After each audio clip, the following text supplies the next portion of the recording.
Eminem has Slim Shady, Nicki Minaj has Roman Zelensky, and Lil Yachty has Lil Boat. In hip-hop, alter egos and stage personas are nothing new. They allow us to explore and experiment with identity, and sometimes break away from the limitations and expectations of our real-world selves. And with the rise of 3D communities, live virtual performances, and multiplayer gaming, artists are exploring new ways to transform and craft their personas for virtual worlds. But what happens when they misrepresent our communities and identities?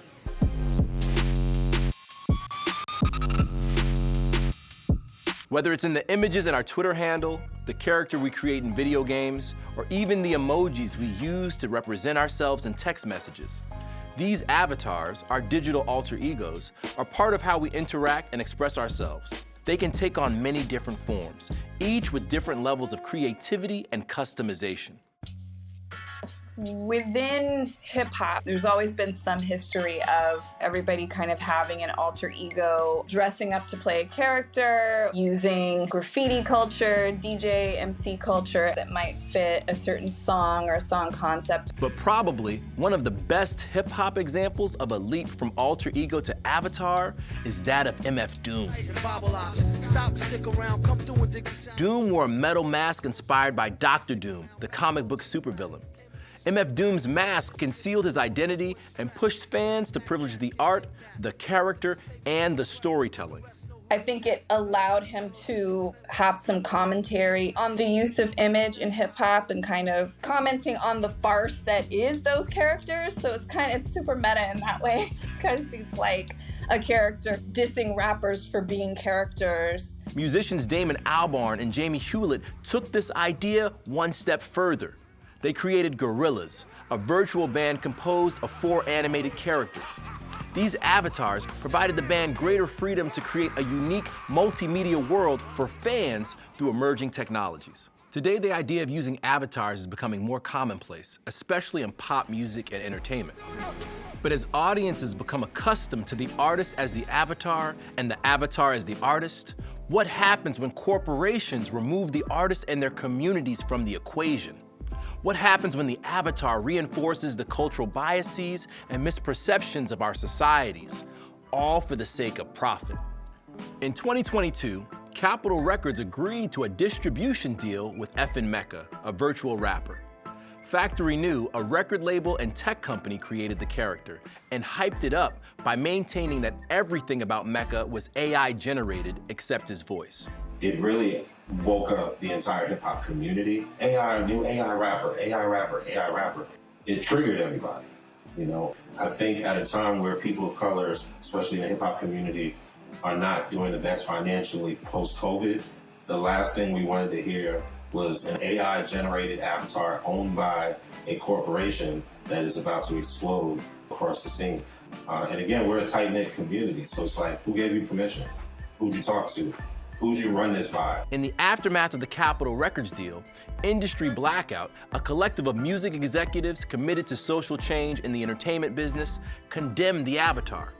They argued that FN Meka was a caricature of hip-hop that reinforced stereotypes about Black culture and perpetuated a long history of exploiting Black artists and Black art.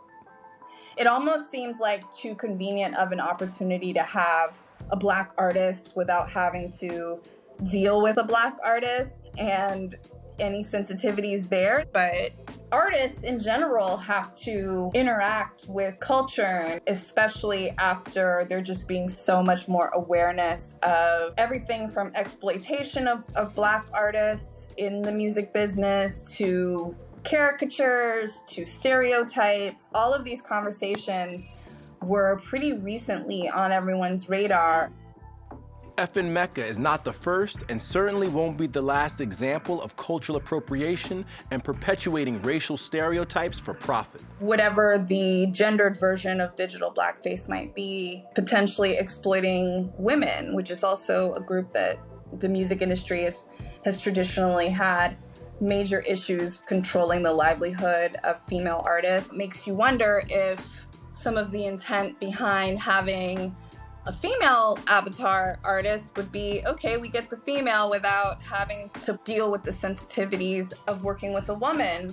So, how do we create avatars that are ethical and sincere while allowing for creativity, experimentation, and exploration? For people who may not know who or what Lil Bitcoin is, did you want to break it down? Yeah, so I'm gonna keep it short. Lil Bitcoin is an avatar rapper created by Satoshi to protect decentralization. It's a comic book story. It's Drake and Superman in one.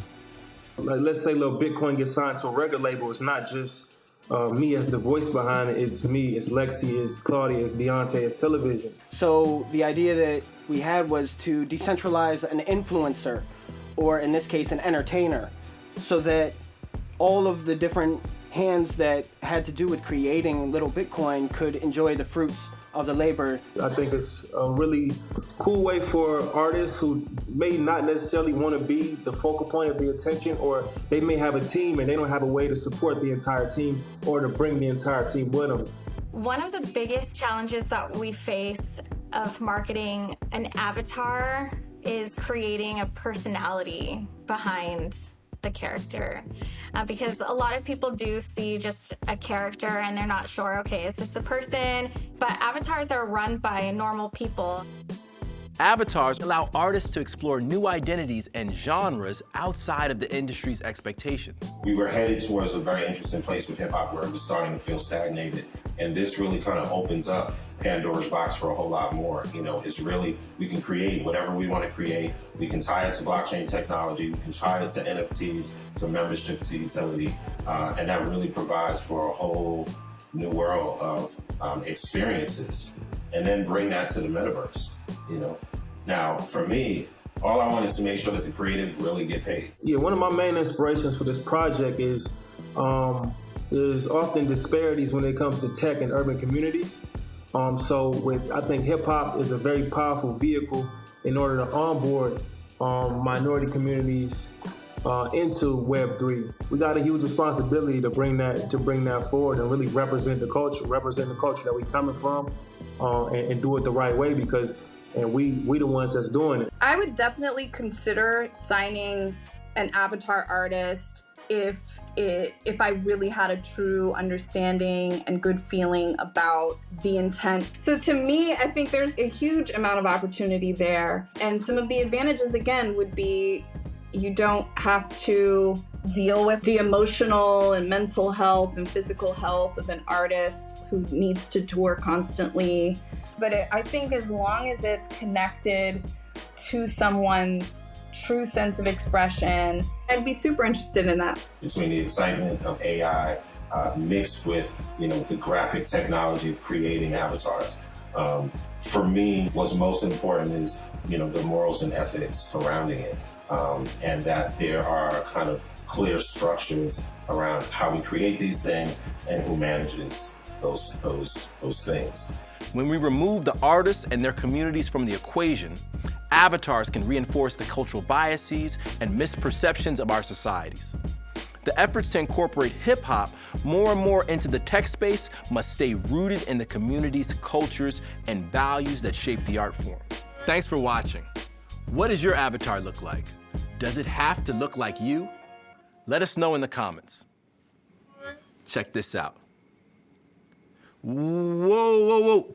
Too much hair. Come on, let's decrease that a bit. That's better.